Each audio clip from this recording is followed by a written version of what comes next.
the spirit world, into the world of our memories, like all those people that we remember these days, those people from South and Central America, but also people like Don Hasselfield. He came here many times, especially at the end of his life. He also went to Colombia. He also went to Palestine, Israel. He was looking for trouble. Or perhaps he found the trouble that he cared for. So he asked us to spread some of his ashes here. This is a secret. This morning, some of his ashes already crossed the fences. So I have the honor to carry some of his ashes here, and I want to ask him to bless all of us. As these ashes fall in all of us, that means we are committing to remembering him and all of those who have died, as we are going to do tomorrow. So please welcome his ashes as a sign of healing, as a blessing.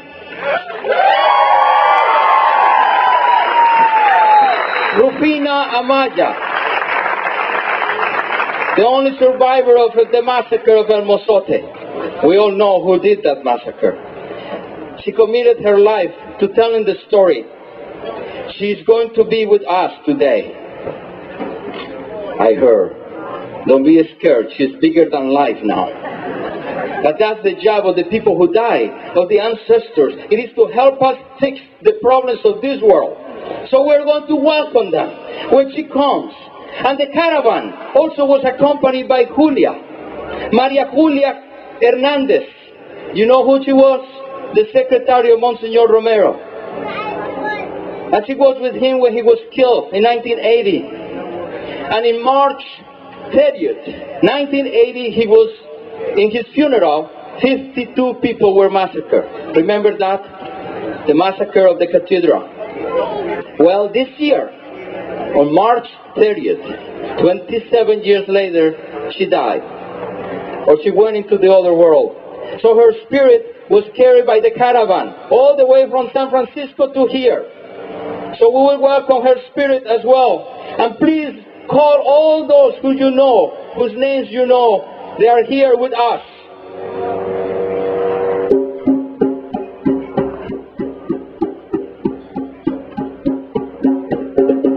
But we are here to celebrate, because it is only we are alive that we can remember those who are dead. Our job is not to die with them, it's to commit to life. So they say that once upon a time there was a village, and in that village they thought they were a village until a monster showed up in the form of a helicopter. But in this case, the monster showed up and installed himself at the crossroads of the village. And I don't know why, but the people in this village decided to feed the monster. So every time that they had to go through the crossroads, they brought food to Nabuyenga. Nabuyenga was the name of this monster. And they did that for a long time or a short time until there was a drought. Remember, no rain, perhaps global warming, I don't know. But the fact is, there was a drought. So people said, what are we going to do? If we continue feeding Nabuyenga, there will be no food for us. So the elders gathered and they said, let's kill Nabuyenga. But some people said, no, Nabuyenga is too strong. Let's send a delegation to negotiate with Nabuyenga. And they sent a delegation with some food. And when Nabuyenga saw them, Nabuyenga said, don't you know, I'm always hungry. And took the food and said, if you don't bring me more, I'm going to get it myself. So the delegation went back to the village. And the village said, my God, what are we going to do now?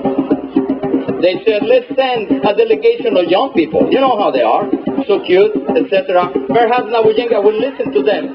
So they sent a group of young people, and when Nabuyenga saw them, Nabuyenga said, don't you know, I'm always hungry, and took the food that they had and grabbed the arm of one of the youth, took it out of its socket, put it in his mouth, ate it, and said, this is the only food I'm going to eat from now on. The other youth went back to the village and they said what had happened. The elders said, listen, lately we have too many young people in prisons. They are criminals. 25% of the world population. Oh, that's another story. I'm sorry. They said, we have all these people in prison, all these criminals in prison. Let's send them to Nabuyenga. We don't have to feed them. And that's what they did. And the prisons were empty. And then they said, among us there are those who speak with a weird accent. There are those who are not from here. There are those taking our jobs. Let's send them to Nabuyenga. And that's what was happening when the women said, we cannot allow this. You know how women are. You know how women are. They said, we are going to remember what we have forgotten. And they cooked a big pot of soup. And they said, we're going to take it ourselves. And then they added to the soup some poison.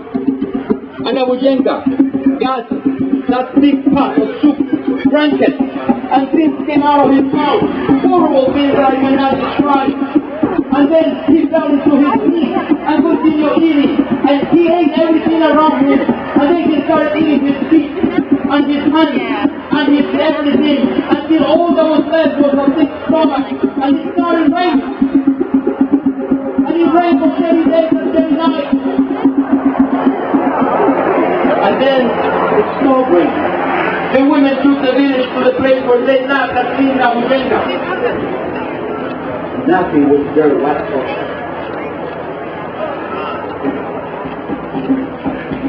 They started to celebrate. And they danced. And they were dancing. With all of a sudden, they heard a voice that said, for you know, I'm always hungry. They said,